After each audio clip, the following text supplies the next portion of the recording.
Alright guys, Puka back here for yet another cast here. I'm here with my awesome buddy Box here. How you doing, man? Decent. Pretty decent. I'm doing good, man. He is the one co-caster that I personally know. He's not super active within the Brood War community, but yeah, he's a fun time. He's a fun time. Very fun time. Yeah, okay, so this is D rank. So what this is a D rank's all kill King of Thrones, excuse me. Box, do you know what that is? No, I am not familiar. So this is game 1. So pretty much what happened, what this is pretty much mmahirr is the guy that runs this tournament, and then it's just kind of like King of the Hill style, really. It's like, so it's just best of ones, and then you continue to play different players until you get knocked off your throne, pretty much. Yep. Pretty much how it goes down.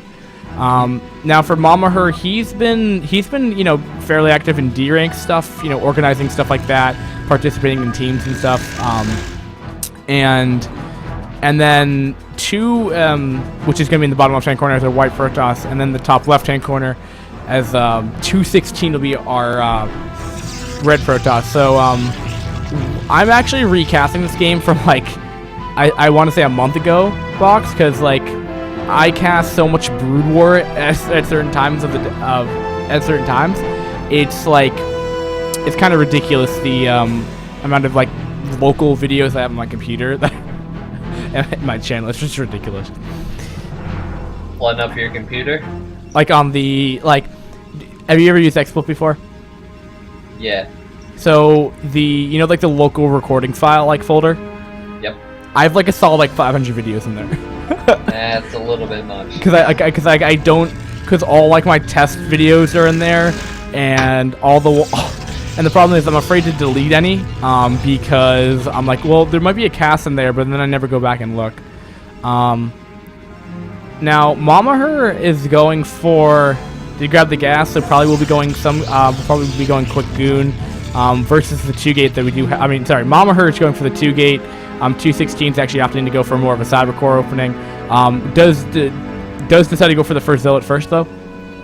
So he should be slightly in a better position than trying to just go for the quicker cyber core. Yeah, oh, yeah. I really don't see why he would delay his cyber core though. It's kind of like preference in PvP. It's so you can defend against early pressure, because especially with the 2-gate coming in, you want to have as many units out as possible, because goons can, you can kite, obviously you can kite with zealots with goons, but you don't get a ton of goons there very quickly, and goons don't really do a ton of damage to zealots, especially because they have 160 HP. They take forever to kill in the early game, and they're really annoying, and then spending all that APM trying to just start a step backwards is really annoying. So, from what I'm seeing, I was taking the gas. I was thinking he might go, let's say, like a 2-gate to expand, maybe be a little bit greedy, but doesn't look like he's done that. And you see a shield battery, I'm not real sure, is he trying to be real defensive? Maybe Probably. Tech up into something very high-tech, like, I don't know, Stargate or Robo. You know what mmahirr could be doing? Do you remember that build that we did, that kind of funky webcam thingy? Do you remember that? Do you remember that video that we did on Fearboxer? The build? I don't remember the build. I remember doing the webcam thing specifically. Yes. Yeah. If you guys don't know what we're talking about, we did a video back where we showed first person views of both players and kind of swapping from there. Kind of fun, but it took so much editing we couldn't do it again. But it was a ton of fun. But pretty much what I was trying to say is I did like a 3-gate just mass zealot push with quick speed, yep. Which killed Box, but that was Protoss versus Terran, and I was Protoss obviously. So we'll see if the shield battery will come out. With the shield battery, we'll see how 216 will hold. This is looking very scary though. The army values are just way off the charts. Yeah, and he kind of just broke through the wall. Yeah, he would need to have that shield battery within range to continue to keep his zealot alive, but 216 is in a lot of trouble right here because he's not really being able to stutter step very effectively with his goons right now, which is not going to be perfect for him. and he's not in that shield battery. He still has energy left on it. Can he get a shot off or use it? But he's not. 4 goons are out, but I mean 2 of which are just really low on HP, and one's getting surrounded at the same time on the left. We'll be using the shield battery to deal with that. Looks like he's probably going to lose that other goon to the right. He's probably going to lose those 2 goons unless he micros perfectly. Now it looks like he just lost another one. He'll either expand behind us or just keep flooding the Zealots. It looks like he's just going to go mass aggressive. He might go Zealot speed, so it just looks like he wants to end it now. Yeah, and he just lost every single goon. He's going to have to drone drill, but he's going to have to lose. He's going to lose stuff in the process of doing that for sure, which is really, really quite unfortunate. Man, the just losses are just piling up right now. My God. Oh yeah.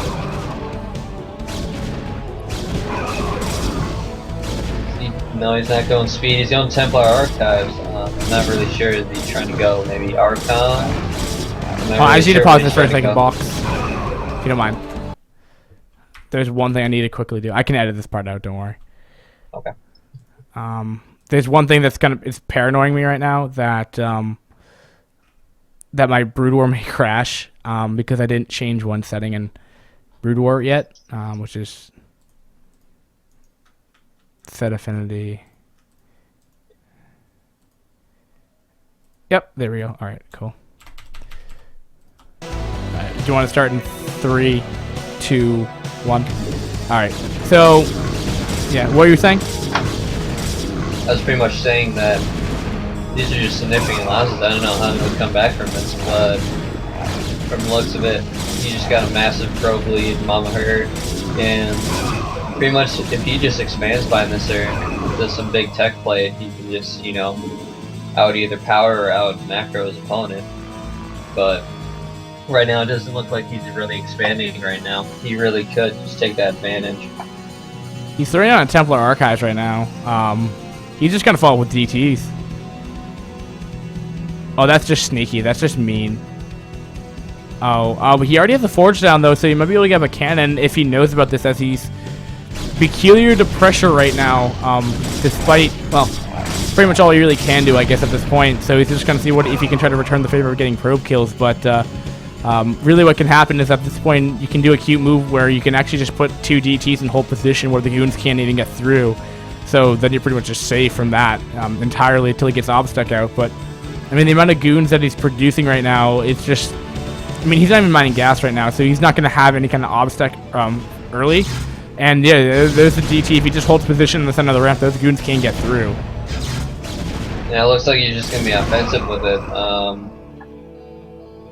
Does he even have Dragoon range? I wasn't really paying attention. He looks like he's just halfway done with it, so, I mean, if 216 just, you know, micros this correctly, he could probably just, you know, pick it off, but I think he's too afraid of those DTs. He has one cannon up. Not sure if he's got a second one coming up, so he might be safe from the DTs, but he's still behind from all those Zealot kills, and he's just gonna be contained by these DTs. Oh, rad. I also like to point out, though, that mmahirr is still really far ahead. I mean, he's still up. He has like 800 minerals just not spent yet. So he could be making so many units out of his gateways right now. But that 2 cannons are going to be a nuisance. But I mean, DTs in the main base, cannons won't cover everything, so he might be able to get that end of the gateway with 1 at least. No, it looks like nope. Yeah, nope. Range just barely in range. And we do have a follow-up. He is putting up that DT in the middle of the ramp though, so he's definitely trying to just contain him really well here. Like you want to pressure me? Well, no, no. And then yeah, you'll see the robo in response to this. But I mean, the amount of damage that the contain is just going to be so powerful. I mean, just look at the unit comparison. I mean, there's what 7 goons compared to 3 goons and 3 zealots. I mean, those goons could probably actually kill off that army, but because of the DT play, it's just he can't push out right now. And by the time that really that obs comes out, it's gonna mmahirr's going to be in such a position that his economy is going to be twice of which his opponent is, and then, you know, 8 gateways over 4, just do the math. I mean, the one thing that I'm thinking of is how he's going to get rid of those cannons. I mean, it's pretty... They have such a long range, and also the fact that they're in those really nice spots that it's going to be a little bit difficult to deal with that, especially when he doesn't have a lot of range units. So the only thing he can do is just contain, get his economy up, and then just overwhelm him. But it's going to take a long time for that to happen. So, I mean, he's got a little bit of a cushion here. He's just getting the observatory. He's trying to get, let's see, he just got his 3rd gateway up, and we'll just have to see what happens if he can push out of this with that max dragoon, or if he'll just, you know, crumble. He is getting +1 though, so I mean, if he does have the upgrade advance, I'm not really sure. It doesn't look like mmahirr even has a forge yet. He's just getting one. It's about almost halfway. So I think 216 is probably just going to gear up for like a just try to power his way through and just try to go for the counter push and kill. Probably. I mean, that's what it looks like. It doesn't look like he's really saving up his money for expansion. Well, he kind of is, but I think it's just because of poor macro. I mean, it looks like, yeah, he's tuning up, so he's definitely not going for, say, like, expand behind this. He really just wants to get out of here and try to put on the pressure. But if mmahirr just put like a cannon or 2 up, he'd totally thwart this and just make this into a back and forth game here. But it doesn't really look like he's putting up cannons. He's just too busy trying to get his army back home, maybe macro up a little bit.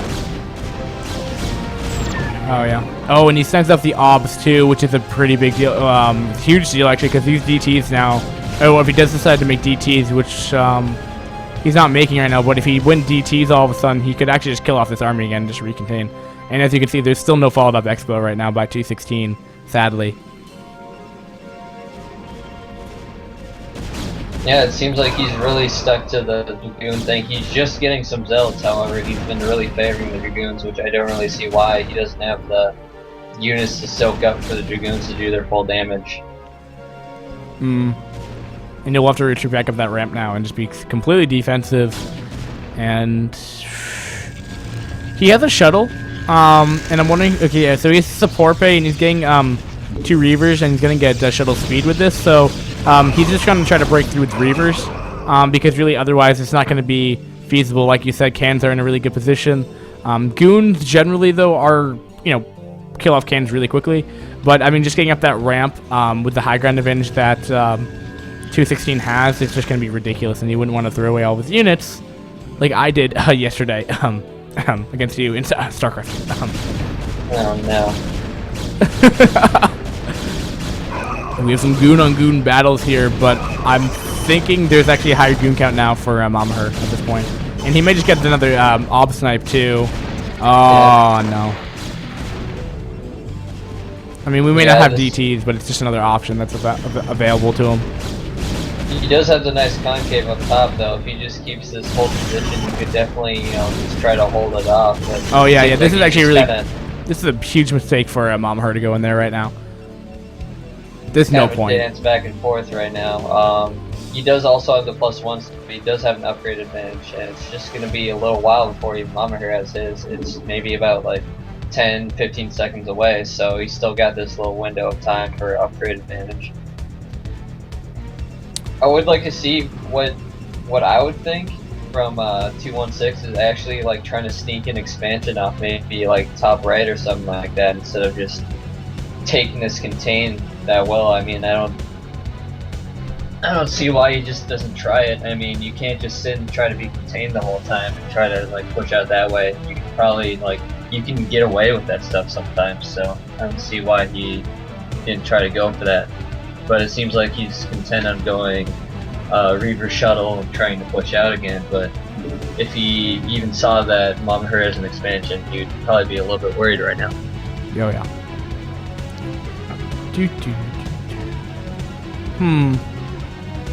He's gonna try to get his own 2 Reavers, but I mean, he already has two Reavers of his own. He can use the obs or shuttle to spot for the high ground.